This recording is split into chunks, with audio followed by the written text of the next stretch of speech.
So we're back in Edinburgh today, guys, to check out the new museum. It's just opened here in Edinburgh, and it's called the Scottish Fire Museum. And we're here to find out if it's worth the visit, to let you guys know if it's worth your visit here when you come to explore Edinburgh. Now, it is a free attraction here in Edinburgh. It won't cost you a penny, but donations are accepted, so if you want to leave a donation by card or cash, you may do so. Now, the Fire Museum is located on McDonald Road in Leith. It's not that far a walk from Leith Walk. You can get a tram from Leith Walk or a bus, then walk along McDonald Road. Google Maps is also a nice way to find out where you need to go here in Edinburgh to visit this attraction. Now, we're going to go in, we're going to have a wee look about, we're going to see if it's worth the visit or not here in Edinburgh, so let's continue.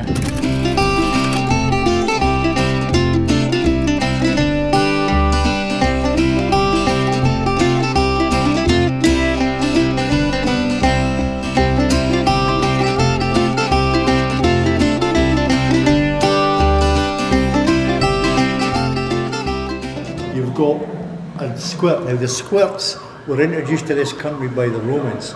The Romans had cohorts of vigils who were firefighters. They were soldiers ostensibly, but they were made into firefighters. So they patrolled the city, they went and fought fires.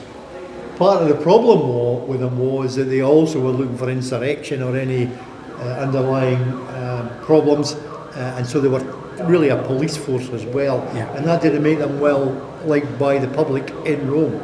However, as the Romans spread out and conquered many other countries, they took the corps of vigils with them. So they created corps of vigils wherever they went. So in places like London and Bath, which have heavy Roman influences, they would have corps of vigils there as well. Yeah. And that was what they used. And it's just like a syringe. You just dip it in the water, you pull the plunger back, and it'll suck the water up. And then you can push the plunger back in, and you can squirt the water wherever you want. Now the Romans left Britain in 410 AD, so if you go further forward to 1666, the Great Fire of London, the main firefighting medium that they had in 1666 was a squirt. What the Romans had left them, they had used, and they'd only just started to introduce manual pumps at that time, but they were still in their infancy. So squirts were the main thing for fighting fires, the Great Fire. Yeah, so cool, so cool. In 1824, following 3 serious fires, where the insurance companies were found wanting, where the 1703 guys didn't really make a good impression, the Edinburgh Council asked the police commissioners to look into the possibility of setting up a municipal fire brigade. A fire brigade that would be paid for by the council and hopefully the insurance companies, and it would be free to the end user, the public. And so they reported back in August that it was a goer, and so they formed the Edinburgh Fire Engine Establishment, where the insurance companies would underwrite it and the council would make sure any shortfall was paid for. And they asked a guy called James Braidwood to go in charge. James Braidwood was 23 at that time. He was studying to be a surveyor. So why was he chosen? Well, he was chosen because, well, 2 reasons really. One was that his uncle was the manager of the Caledonian Insurance Company, which is one of the main contributors to this new venture. And James had obviously spent time with him and went to fires with him and seen how things worked.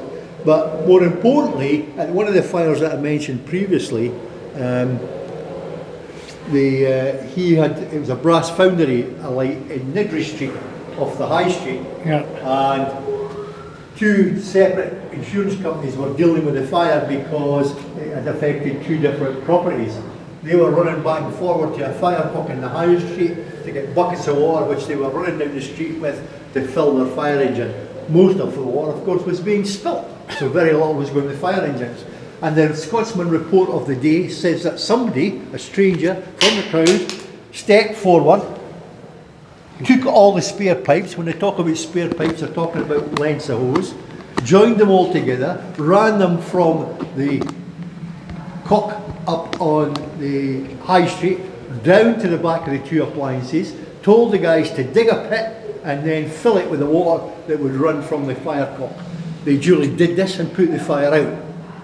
Now the 1703 Act says that at any time there was a fire, the Lord Provost, the bailies of the area, the police commissioner, all had to be told about the fire and were all expected to turn up. So when this fire occurred in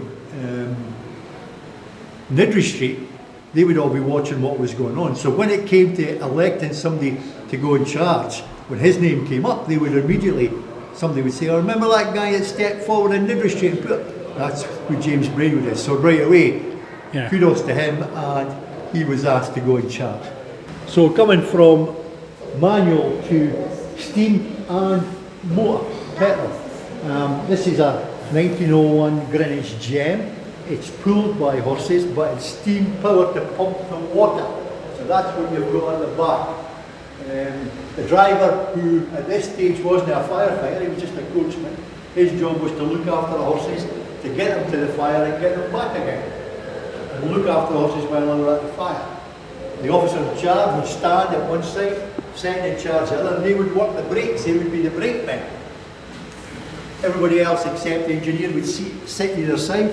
The engineer would stand on the back because it was his job to ensure they had a full head of steam before they arrived at the incident. To ensure that they could, the boiler was connected to the hot water system in the station, so you had hot water going through the boiler. When it turned out, it just knocked off and it shut off, and then as it turned out, the fire below the boiler would have been reset after the previous incident, and it would go over a pit in the floor of the station which had gas jets in it. The gas would be turned up, it would go up, it would protrude through the grate, and it would ignite the fire. And away they would go. And he would just keep stoking it until he got there. He could use the steam whistles to alert the public if he got a full head of steam prior to that. And it's been nicely restored as well. It's been looked after, yes. It's been looked after. Been looked after. This was originally Kirkcaldy town fire appliance. Okay. They sold it on to Tullis Russell, the paper manufacturer in Fife. Right. We subsequently sell it on to us. Museum. Yeah. It's a popular misconception that the fire engines carry enough water to put out fires. They don't. They carry just enough water to get started, and you've got to get a feed in from somewhere else to supplement that. And so this is letting you know how you go through that process, how you get water from where you start to where you finish.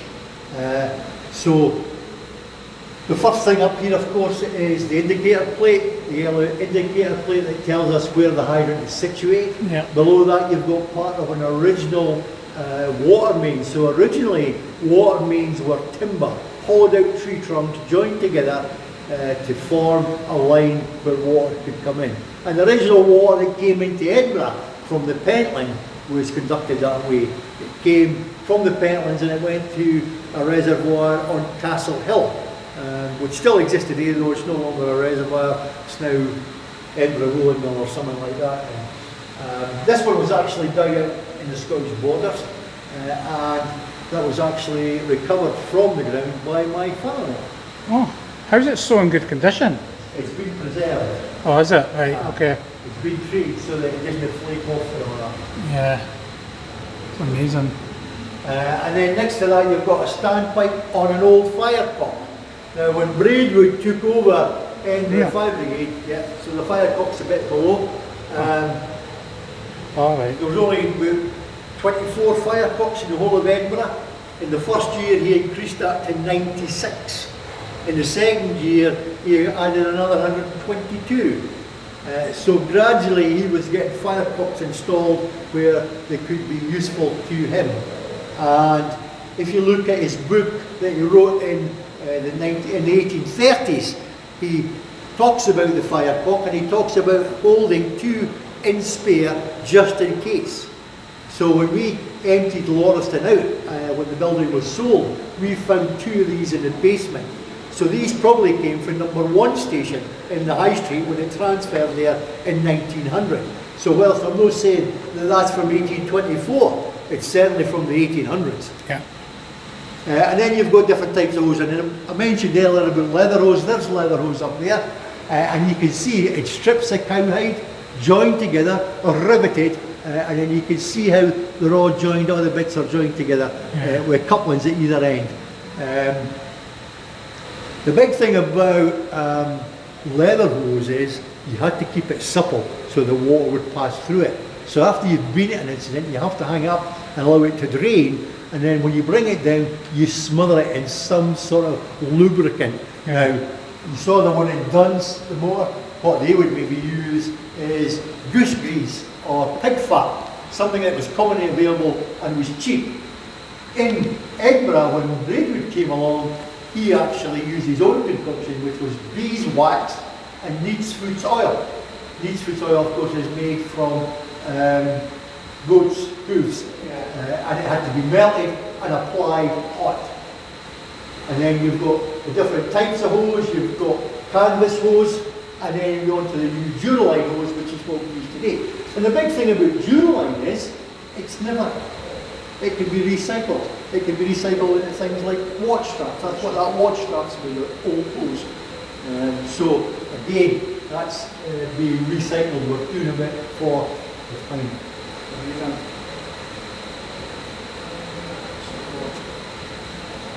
On the wall next to there is a jump sheet. This was used to rescue people from buildings, burning buildings. And this was an invention of James Braidwood. It's triangular pieces of canvas, double stitched together, reinforced round the circumference, reinforced in the centre with rope handholds spliced in. So they jump down from buildings? The idea is to strain back on the handholds to create a trampoline effect. So people hit it and bounce, rather than hit it and go down and then break their legs. And they still do that these days, but it's done by inflatables. Americans still use what they call air cushions, so that when the person hits it, it deflates and it decelerates the body so they come to the ground safely. In the old days, firefighters used to have big beards, and it was said that they used to tuck the beards into their mouth and their nostrils, and then they would go into fires because they believed that the facial hair would filter the smoke out and only give them good air. We of course know today that that's a fallacy, but that's what we believed at the time. Other industries have been using breathing apparatus of some kind for many years. So it wasn't long before they realised that the fire brigade could actually adapt what was being used by other industries to utilise for us to go and fight fires. So in the bottom here you've got a smoke helmet with a bellows, which if you think it resembles a diving helmet, then you'd be correct, because that's where it came from. It was really originally invented for diving, and whilst the helmet would be heavier and probably went with a massive suit, it could be streamed down to suit the fire brigade.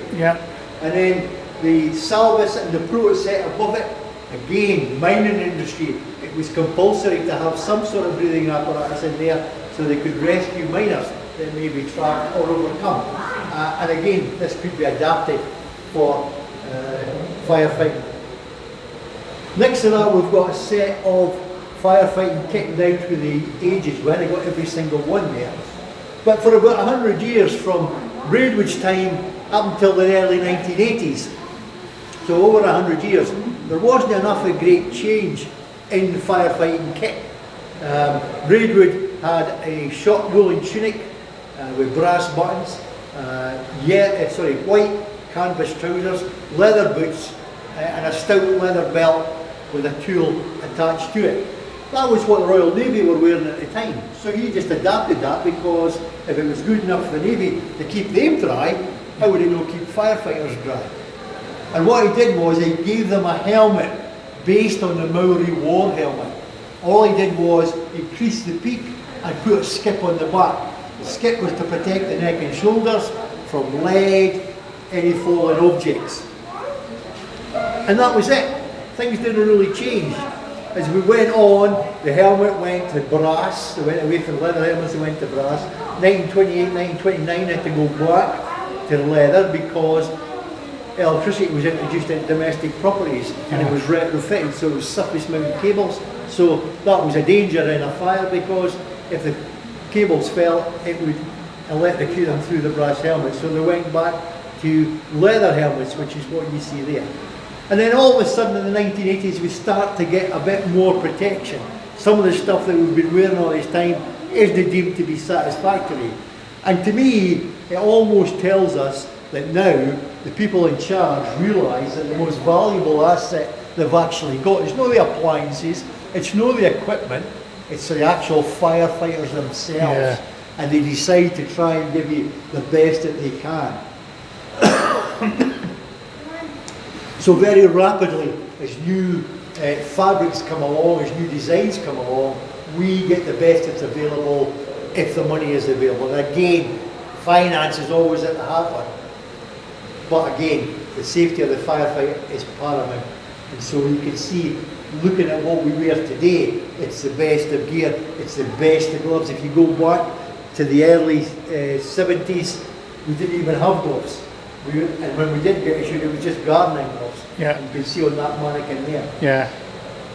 Person for the job. So Braidwood made sure when he was selecting his firefighters, unfortunately they were all male. Yeah. Because again it was seen as a male profession. Females wouldn't get involved. Between 70 and 25 years, because again he felt that they were more ready to enter into the spirit of things. Whereas if they were over 25, they're more likely to say, no, I'm not going to do that. Physical fitness was one of the big things he paid attention. So he actually got gyms in the fire stations. Yeah. And he actually got the insurance companies to put up a prize for the fittest firefighter. But he chose them, his firefighter, from trades like carpenters, stonemasons, plumbers, blacksmiths. People who could contribute to the fire service itself. The carpenters, the stonemasons, the plumbers, because they knew how buildings were constructed. Blacksmiths, because they could work with metal and they could also repair the appliances. Whereas nowadays there's no gender requirement, as long as you're over 18, there's no height requirement, and you go through a selection of selection tests.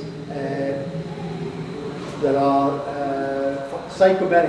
psychometric testing for those who may not be able to deliberately or outwardly show what skills they have, whereas that will find them out. And what we do is we talk about living up to the badge. So if you look at the badge is an 8-pointed star. So we use the acronym STEP GOLD. Sympathy, tenacity, endurance, perseverance, gallantry, observation, loyalty, dedication. Well, I don't even know if I got that one. So that's what we expect the firefighters to live up to. And to do that, once we've selected them, they then go in the training. We train them locally. In Scotland, they all go to Cambuslang, our headquarters, and they get trained there. Okay. It says 14 weeks there, it's down to 12 weeks now. But it has been, I went for 12 weeks to Gullen, where we used to train, to the Scottish Fire Training School. My son, who joined after me, he went for 16 weeks. But it just depends.